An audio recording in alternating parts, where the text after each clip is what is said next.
Railway with Shyam YouTube channel पर आप सभी लोगों का स्वागत है। इस वीडियो के माध्यम से मैं आपको कराने वाला हूं आरआरबी एनटीपीसी भर्ती परीक्षा 2025 में पूछे जाने वाले साइंस के अति महत्वपूर्ण प्रश्न, क्योंकि आप सभी लोग जानते हो कि साइंस का एक महत्वपूर्ण टॉपिक है जो आपके एग्जाम में सिलेक्शन दिलाने वाला है। तो इस वीडियो को आपको शुरू से लेकर के एंड तक फुल वॉच करते रहना है।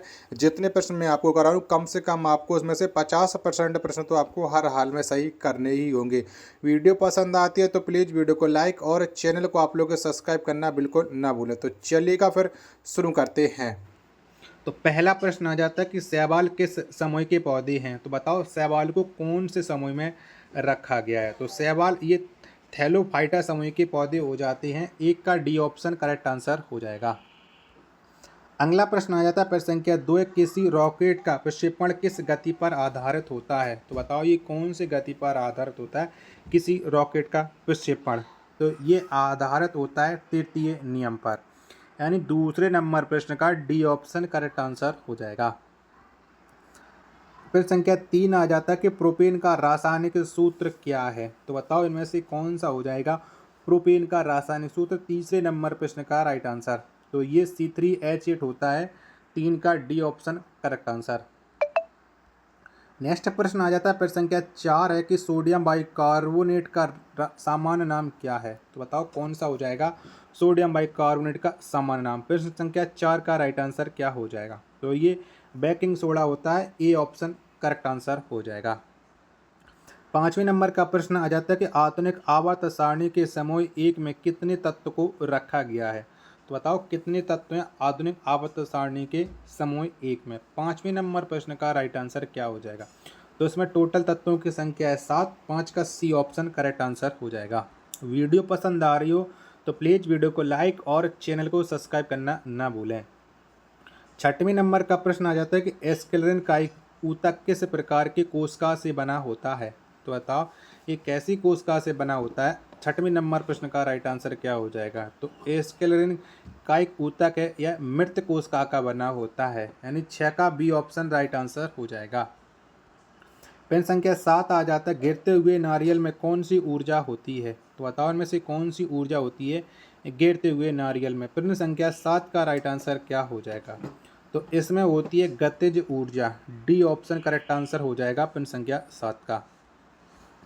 8वें नंबर का प्रश्न आ जाता है कि नारियल की छाल का निर्माण किस ऊतक से हुई है, यानी नारियल की छाल का निर्माण कौन से ऊतक के द्वारा किया गया ये आपको बताना है। 8 नंबर प्रश्न का राइट आंसर क्या हो जाएगा। तो ये एस्केलेरन कायमा ऊतक की वजह से होता है, 8 का बी ऑप्शन करेक्ट आंसर हो जाएगा।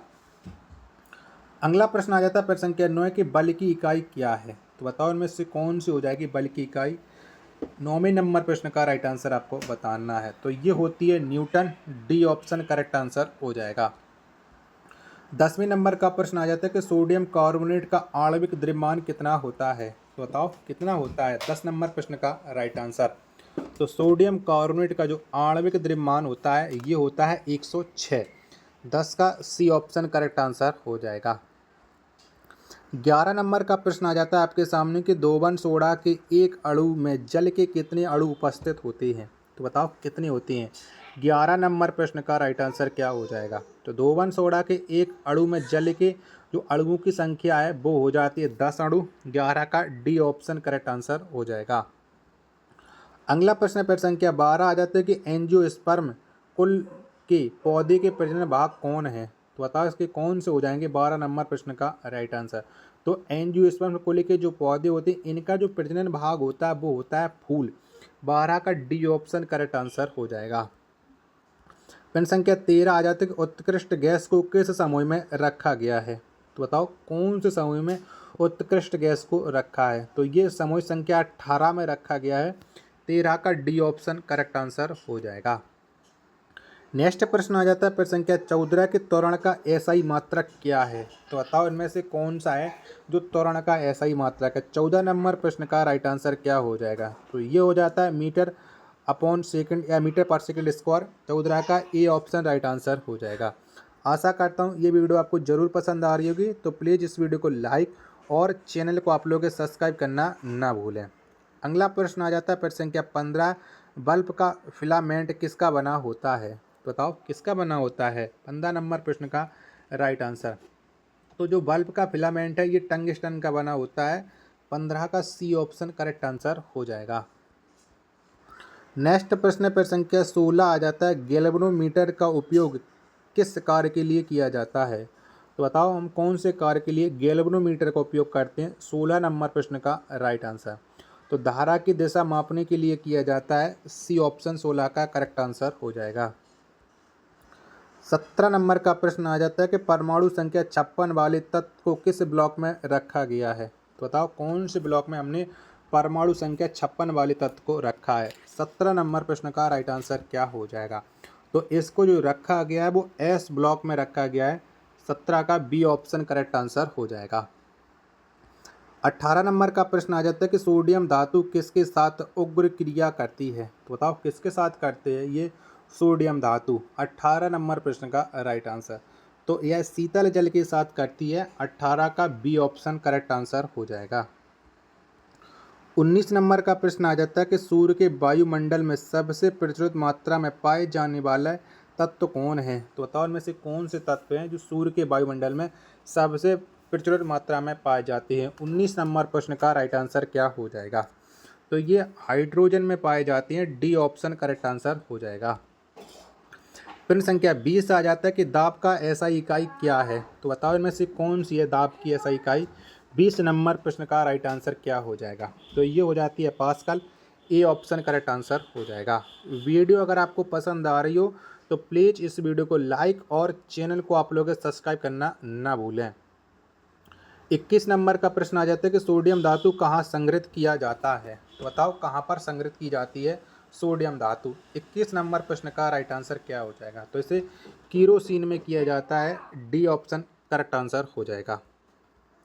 22 नंबर का प्रश्न आ जाता है कि समय के साथ विस्थापन में परिवर्तन की दर क्या कहलाता है? तो बताओ क्या कहते हैं? 22 का राइट आंसर। तो समय के साथ विस्थापन में जो परिवर्तन की दर होती है यह वेग कहलाता है। 22 का सी ऑप्शन करेक्ट आंसर हो जाएगा। प्रश्न संख्या 23 आ जाता है, किसी ठोस के वाष्प में रूपांतरित होने की प्रक्रिया क्या कहलाता है? तो बताओ क्या कहलाती है? 23 नंबर प्रश्न का राइट आंसर। तो किसी ठोस के वाष्प में रूपांतरित होने की जो प्रक्रिया है इसे ऊर्ध्वपातन कहा जाता है। 23 का ए ऑप्शन करेक्ट आंसर हो जाएगा। 24 नंबर का प्रश्न आ जाता है कि एल्काइन का रासायनिक सूत्र क्या है? तो बताओ इनमें से कौन सा है एल्काइन का रासायनिक सूत्र? 24 नंबर प्रश्न का राइट आंसर क्या हो जाएगा? तो यह होता है CnH2n-2। 24 का A option correct answer. 25 number का प्रश्न आ जाता है आपके सामने कि आनुवांशिकी की इकाई क्या है? तो बताओ इनमें से कौन सी है? तो आनुवांशिकी की जो इकाई हो जाती है ये हो जाती है जीन। 25 का सी ऑप्शन करेक्ट आंसर हो जाएगा।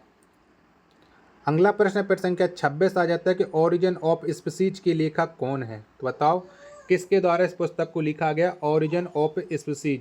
26 नंबर प्रश्न का राइट आंसर क्या हो जाएगा?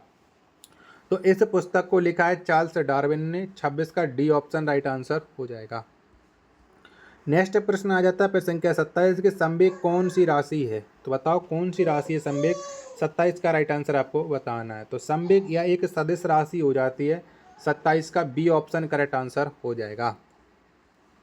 अगला प्रश्न पर संख्या 28 आ जाता है कि पाचन के समय वसा का पायसीकरण कौन करता है? तो बताओ किसके द्वारा किया जाता है ये पाचन के समय वसा का पायसीकरण? 28 नंबर प्रश्न का राइट आंसर क्या हो जाएगा? तो ये करता है पितरस।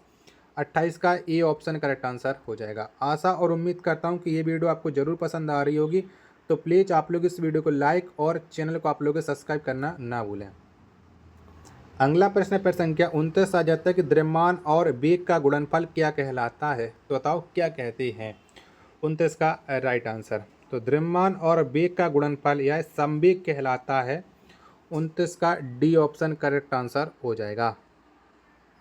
चलिएगा अगला प्रश्न आ जाता है पर संख्या 30 है, किसी गर्म भट्टी से उत्सर्जित विकिरण क्या कहलाती है? तो बताओ क्या कहते हैं? 30 नंबर प्रश्न का राइट आंसर क्या हो जाएगा? तो किसी गर्म भट्टी से उत्सर्जित विकिरण को अवरक्त कहा जाता है। 30 का सी ऑप्शन राइट आंसर हो जाएगा। 31 नंबर का जो प्रश्न आ जाता है कि निम्न में से कौन एक कार्बन का अपर रूप नहीं है? तो बताओ कौन नहीं है कार्बन का अपर रूप?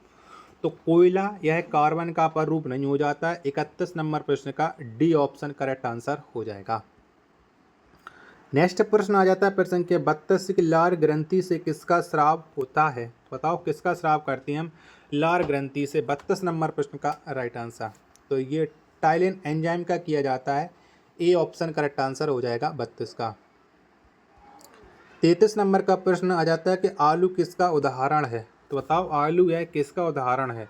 33 नंबर प्रश्न का राइट आंसर आपको देना है। तो आलू यह तना का उदाहरण है। 33 का सी ऑप्शन करेक्ट आंसर हो जाएगा। 34 नंबर का प्रश्न आ जाता है कि जंग का रासायनिक सूत्र क्या है। तो बताओ इनमें से कौन सा है जंग का रासायनिक सूत्र।